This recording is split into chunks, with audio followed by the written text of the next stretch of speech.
7 ide usaha kreatif yang belum ada di Indonesia. Banyak usaha-usaha yang ada di luar negeri tetapi belum masuk ke Indonesia. Namun tidak semua usaha dari luar bisa langsung dibuat di Indonesia begitu saja. Perlu melakukan riset lebih dalam terkait usaha, lingkungan beroperasi, dan karakter masyarakat negara tersebut. Tanpa melakukan riset, kamu pasti akan kesulitan membuat usaha yang belum ada di Indonesia dapat bertahan dalam jangka waktu yang panjang. Sebelum lanjut videonya, pastikan Anda sudah subscribe channel ini untuk mendukung channel ini terus berkembang, menyajikan video terbaru setiap harinya.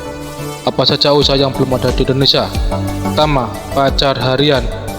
Banyak orang minder dengan apa yang tidak mereka punya, kekayaan, kemampuan termasuk pasangan. Itu awalnya ada usaha yang menyediakan sewa pacar harian. Umumnya, orang-orang akan menggunakan jasa ini ketika ingin datang ke kondangan atau acara keluarga. Sebuah usaha yang belum ada di Indonesia tentunya. 2. Paket makanan duka cita. Paket makanan duka cita adalah bisnis yang mengirimkan makanan khusus untuk orang-orang yang sedang berduka karena kehilangan seseorang. Usaha yang belum ada di Indonesia ini hadir sebagai rasa empati kerabat dan teman-teman dekat kepada orang yang sedang berduka. Biasanya setelah acara pemakaman, orang yang merasa kehilangan akan sulit beraktivitas dengan normal. Jadi kiriman berupa makanan ini dapat membantu mereka menyadari bahwa masih ada orang-orang yang peduli. 3. Aplikasi pembelian bensin berjalan. Usaha ini muncul untuk menyimpan waktu masyarakat Amerika saat mengisi bensin. Masyarakat hanya perlu download aplikasi dan mengisi data pribadi sekaligus informasi kendaraan yang mereka punya. Lalu, petugas akan langsung datang ke alamat yang sudah tertera di dalam aplikasi.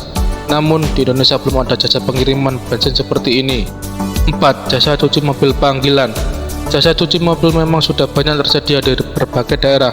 Tapi, apakah jasa cuci mobil tersebut bisa kamu panggil ke rumah? Di Indonesia sendiri jasa seperti ini sudah ada, namun tidak banyak. Kemungkinan besar bisa kamu hitung hanya dengan jari. Padahal peluang usaha seperti ini sangat besar dan menguntungkan.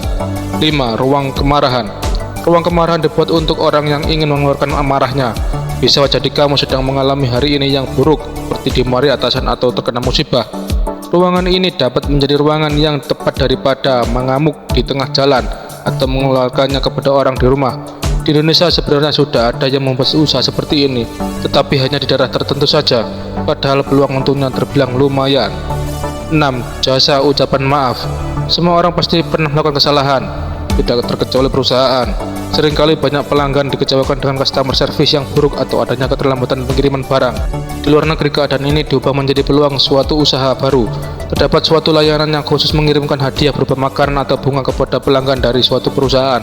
Hal ini dilakukan supaya kepercayaan pelanggan dan citra perusahaan tersebut kembali baik. 7. Jasa kebersihan setelah pesta. Di luar negeri muncul jasa untuk membersihkan setelah pesta. Banyak tumpahan makanan dan minuman, serta berbagai sampah pesta yang berserakan. Kamu yang mengadakan pesta di gedung pasti tidak perlu khawatir karena ada pegawai yang membersihkannya. Tetapi bagaimana jika mengadakan pesta di rumah? Membersihkan rumah setelah pesta pasti membutuhkan tenaga dan kerja keras. Usaha yang belum ada di Indonesia ini tentu akan mendatangkan keuntungan yang besar. Nah, itulah beberapa ide bisnis kreatif yang masih langka di Indonesia yang berhasil kami rangkum buat Anda. Semoga bisa menjadikan referensi buat Anda untuk memulai suatu bisnis.